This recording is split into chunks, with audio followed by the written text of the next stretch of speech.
여러분 안녕하십니까, 김진성입니다. 제가 월요일 날 라이브 끝나고 여러분들께 무슨 질문 있으면 제가 한번 영상으로 만들어 보겠다고 했는데, 사실 테슬라 얘기하셨는데 제가 테슬라는 조금 더 연구 좀 해보고 말씀드리고요. 요즘이 좀 박스권에 있는 것처럼 느껴지잖아요. 그래서 뭐 진짜 근거 없는 얘기인데 박스권 트레이딩 어떻게 하나, 그런 거 제가 한번 생각해 봤어요. 이거는 사실 오늘 생각한 건 아니고 제가 아주 오래전부터 박스권인데 이때는 어떻게 트레이딩 하나, 이런 생각들 많이 하잖아요.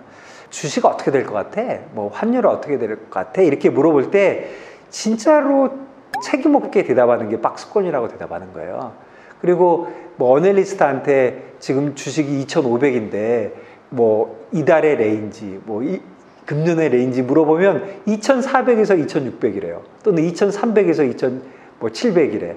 아니면 짧게 물어보면 2,480에서 2,520이래. 그러니까 딱 거기를 가운데 놓고 위로 아래로 똑같이 하는 거예요. 그렇게 뭐 얘기 못할 사람이 누가 있어요. 그러니까 결국은 박스권이라고 얘기하는 거거든요. 그러니까 내려가면 사고 올라가면 팔겠다는 거잖아요. 그런데 과연 내려가면 쉽게 살 수 있나요? 내가 지금 2,500인데 내가 2,400 가면 반드시 살 거야, 이렇게 생각을 했는데 실제로 2,400 갔어요. 그러면 살 수 있나요? 2,400까지 내려갔을 때는 분명히 나쁜 뉴스가 있었을 거예요. 그러니까 나쁜 뉴스 때문에 펀더멘탈이 변한 거 아니야? 그래가지고 이제 못 사는 거잖아요. 제가 그런 말씀 좀 들어보려고 하는 건데 이게 근거가 별로 없습니다. 근거 없는 얘기인데 생각을 해보세요. 지금 하단까지 내려왔다고 생각을 하면 원래대로 생각했으면 사야 되는 거잖아요. 그러면 제가 항상 주장하는 게 플렉스블한 생각을 하라고 제가 맨날 그러잖아요. 저도 항상 그렇게 하려고 노력하고. 그러면 사실은 그 반대예요.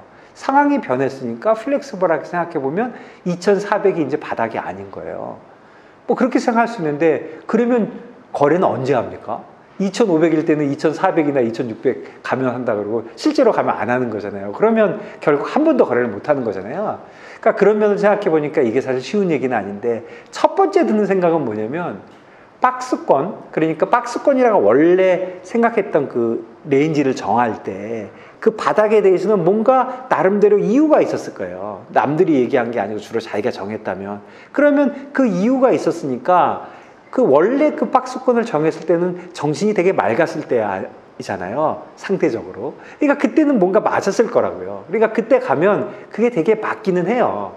그런데 뭔가 뭐 시장이 막 움직여 거기를 가니까 이제 정신이 혼미해지잖아요. 그러니까 헷갈리는 것도 있는 거예요. 그러니까 결국은 무슨 말씀 드리는 거면, 박스권의 바닥에 가면 90% 돌았습니다. 그러니까 사실은 그때 사는 게 맞긴 해요.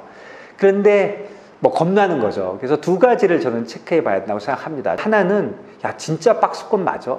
내가 옛날에 생각했던 게 맞아? 그걸 생각해 봐야 되고, 두 번째는 내가 생각했던 박스가 조금 작았던 거 아니야? 이 박스가 좀 큰 거 아니야? 크면 더 내려가잖아요. 그 두 가지를 생각해 봐야 되는데, 그러려면 또 두 가지를 또 생각해 볼 것 같아요. 펀더멘탈리, 그 다음에 테크니컬리. 펀더멘탈리는 뭐니 해도 내가 처음에 그때 생각했던 거하고 지금 생각했던 거하고 많은 차이가 있어? 그런데 많은 차이가 있어야 됩니다. 조금 차이는 아니에요. 왜 그러냐면 내려가면 내려간 뉴스가 있었거든요. 내가 그 정도는 예상했었잖아. 그러니까 여기서 돌았을 거야, 이런 생각이 드는 펀더멘탈한 생각을 해봐야 되고, 두 번째는 테크니컬한 건데, 원래 박스권 트레이딩 하겠다는 건 테크니컬리 하는 거잖아요. 저 정도 내려가면 살 거야, 이런 거니까.